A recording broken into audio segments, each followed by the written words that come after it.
Assalamualaikum warahmatullahi wabarakatuh. Perkenalkan, kami dari kelompok 7 dengan mata kuliah perkembangan peserta didik yang diampu oleh Ibu Siti Atifah Putri Diani MPD. Di sini, perkenalkan anggota dari kelompok 7 dengan saya sendiri Yutiara Matasari dengan NIM 2405114542. Saya Suci Rahmadani Sinaga dengan NIM 2405113684. Saya Zahratul Adela dengan NIM 2405111117. Di sini, kami akan menampilkan video pembelajaran mengenai perkembangan kognitif dan bahasa peserta didik. Selamat menyaksikan. Nah, yang pertama yang akan kita bahas adalah pengertian dari perkembangan kognitif. Secara sederhana, kemampuan kognitif dapat dipahami sebagai kemampuan anak untuk berpikir lebih kompleks serta kemampuan melakukan penalaran dan pemecahan masalah. Dengan berkembangnya kemampuan kognitif ini akan memudahkan anak menguasai pengetahuan umum yang lebih luas, sehingga anak mampu menjalankan fungsinya dengan wajar dalam interaksinya dengan masyarakat dan lingkungan sehari-hari. Dalam Dictionary of Psychology karya Draver, dijelaskan bahwa kognisi adalah istilah umum yang mencakup segenap mode pemahaman, yakni persepsi, imajinasi, penangkapan makna, penilaian, dan penalaran. Selanjutnya, dalam buku Dictionary of Psychology karya Chaplin pada tahun 2002, dijelaskan bahwa kognisi adalah konsep umum yang mencakup semua bentuk pengenalan, termasuk di dalamnya mengamati, melihat, memperhatikan, memberikan, menyangka, membayangkan, memperkirakan, menduga, dan menilai.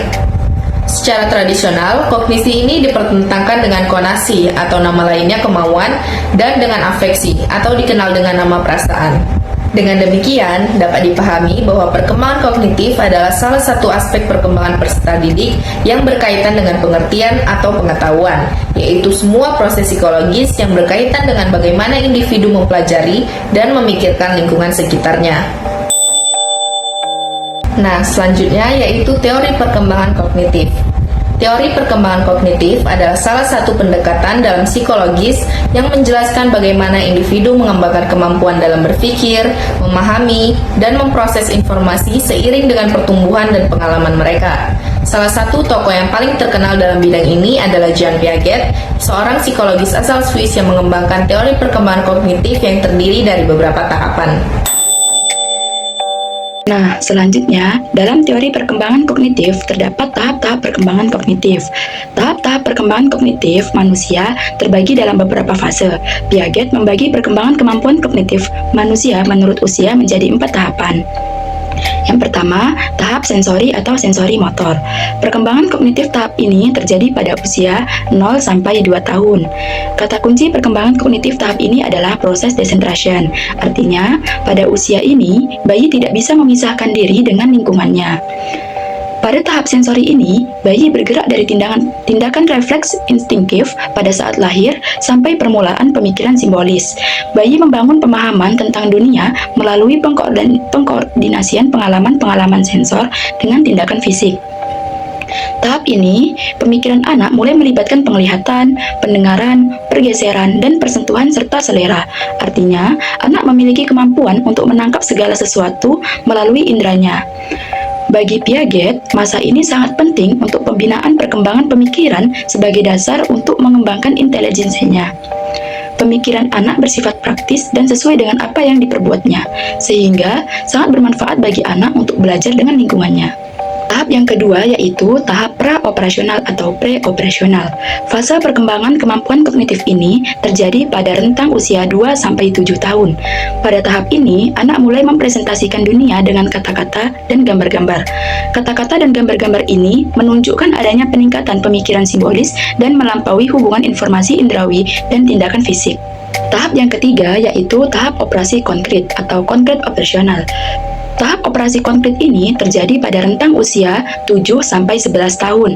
Pada tahap ini akan dapat berpikir secara logis mengenai peristiwa-peristiwa yang konkret dan mengklasifikasikan benda-benda ke dalam bentuk-bentuk yang berbeda. Kemampuan untuk mengklasifikasikan sesuatu sudah ada, tetapi belum bisa memecahkan problem-problem abstrak. Operasi konkret adalah tindakan mental yang bisa dibalikkan dengan berkaitan dengan objek konkret nyata. Operasi konkret membuat anak bisa mengkoordinasikan beberapa karakteristik. Jadi, bukan hanya fokus pada satu kualitas objek. Pada level operasional konkret, anak-anak secara mental bisa melakukan sesuatu yang sebelumnya hanya mereka bisa lakukan secara fisik, dan mereka dapat membalikkan operasi konkret ini.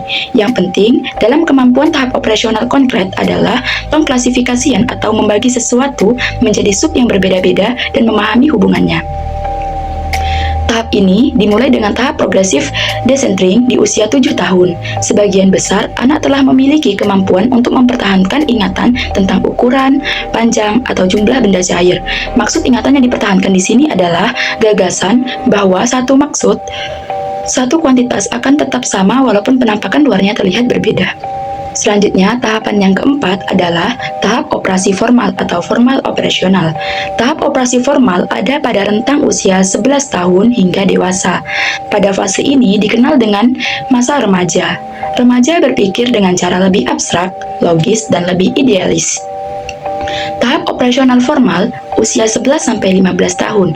Pada tahap ini, individu sudah mulai memikirkan pengalaman konkret dan memikirkannya secara lebih abstrak, idealis, dan logis. Kualitas abstrak dari pemikiran operasional formal tampak jelas dalam pemecahan problem verbal.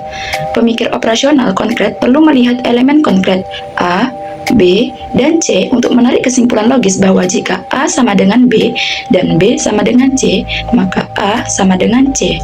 Sebaliknya, pemikir operasional formal dapat memecahkan persoalan itu walau problem ini hanya disajikan secara verbal. Implikasi perkembangan kognitif dalam pembelajaran. Benjamin Blank mengemukakan bahwa terdapat ranah kognitif yang harus dikuasai oleh siswa agar mampu mengaplikasikan teori ke dalam suatu perbuatan. Adapun ranah tersebut terdiri dari 6 level, yaitu mengingat, memahami, mengaplikasikan, menganalisis, mengevaluasi, dan menciptakan. Pada jenjang kelas 6, peserta didik sudah semestinya menguasai 6 tingkat level yang dikemukakan oleh Blank. Yang pertama, kemampuan penalaran yang baik. Yang kedua, merancang produk kerajinan sederhana. Kreativitas anak yang tinggi mendorong anak belajar dalam berkarya lebih banyak sehingga suatu hari mereka dapat menciptakan hal-hal baru di luar dugaan. Seseorang yang memiliki kreativitas selalu berpikir luas dalam mengembangkan gagasannya. Potensi kreativitas yang dimiliki seseorang dapat membantu menciptakan hasil karya baik dalam bentuk ide atau gagasan yang bermakna dengan berkualitas. Yang ketiga, menghafal surat pendek dan doa harian. Menghafal Al-Quran merupakan salah satu aspek dari proses kognitif manusia.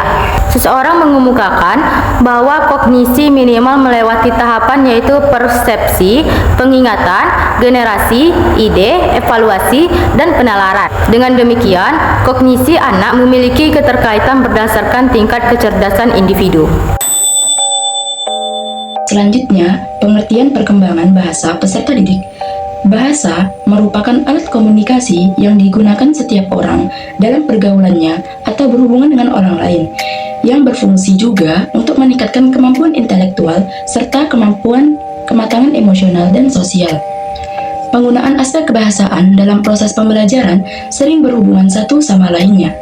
Menyimak dan membaca erat hubungannya dalam hal bahwa keduanya merupakan alat untuk menerima komunikasi. Perkembangan bahasa terkait dengan kognitif, yang berarti fakta intelijensi sangat berpengaruh terhadap perkembangan kemampuan berbahasa. Tingkat intelektual bayi belum berkembang dan masih sangat sederhana. Semakin besar bayi itu bertumbuh dan berkembang, kemampuan berbahasanya mulai berkembang dari tingkat yang sederhana menuju tingkat yang lebih kompleks. Pola bahasa yang dimiliki anak adalah bahasa yang berkembang di dalam keluarga. Perkembangan bahasa dalam keluarga dilengkapi oleh bahasa masyarakat di mana mereka tinggal.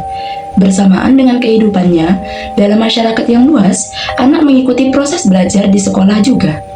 Sebagaimana diketahui, di lembaga pendidikan bahasa diberikan rangsangan yang terarah sesuai dengan kaidah-kaidah yang benar. Proses pendidikan bukan hanya memperluas dan memperdalam cakrawala ilmu pengetahuan semata, namun juga secara berencana dan bertahap terjadi perubahan perkembangan sistem budaya, termasuk di dalamnya perilaku berbahasa. Karakteristik perkembangan bahasa peserta didik. Bahasa peserta didik adalah bahasa yang telah berkembang. Ia telah banyak belajar dari lingkungan, dan dengan demikian bahasa remaja terbentuk oleh kondisi lingkungan. Lingkungan remaja mencakup lingkungan keluarga, masyarakat, dan khususnya pergaulan teman sebaya dan lingkungan sekolah. Pola bahasa yang dimiliki adalah bahasa yang berkembang di dalam keluarga atau bahasa ibu. Perkembangan bahasa peserta didik dilengkapi dan diperkaya oleh lingkungan masyarakat di mana mereka tinggal. Hal ini berarti proses pembentukan kepribadian yang dihasilkan dari pergaulan dengan masyarakat sekitar akan memberi ciri khusus dalam perilaku berbahasa. Bersamaan dengan kehidupannya di dalam masyarakat luas, anak remaja mengikuti proses di sekolah. Sebagaimana diketahui, di lembaga pendidikan diberikan rangsangan yang terarah sesuai dengan kaedah-kaedah yang benar. Proses pendidikan bukan memperluas dan memperdalam cakrawala ilmu pengetahuan semata, tetapi juga secara berencana merekayasa perkembangan sistem budaya, termasuk perilaku berbahasa. Pengaruh pergaulan di dalam masyarakat teman sebaya terkadang cukup menonjol, sehingga bahasa remaja menjadi lebih diwarnai pola bahasa pergaulan yang berkembang di dalam kelompok sebaya. Dari kelompok itu berkembang bahasa sandi, bahasa kelompok yang terbentuk amat khusus, seperti istilah baceman di kalangan pelajar yang maksudnya adalah bocoran soal ulangan atau tes. Nah, berikut ini merupakan piramida perkembangan bahasa. Dimulai dari yang pertama, memperhatikan dan mendengar dan membedakan suara. Yang kedua, itu ada bermain, menjadikan permainan sebagai media komunikasi. Yang ketiga, memahami makna kata yang ada. Yang keempat, berbicara, menyebutkan kata dan memberi gestur. Dan yang paling atas adalah melafalkan, menjelaskan ide secara rinci dan runtut.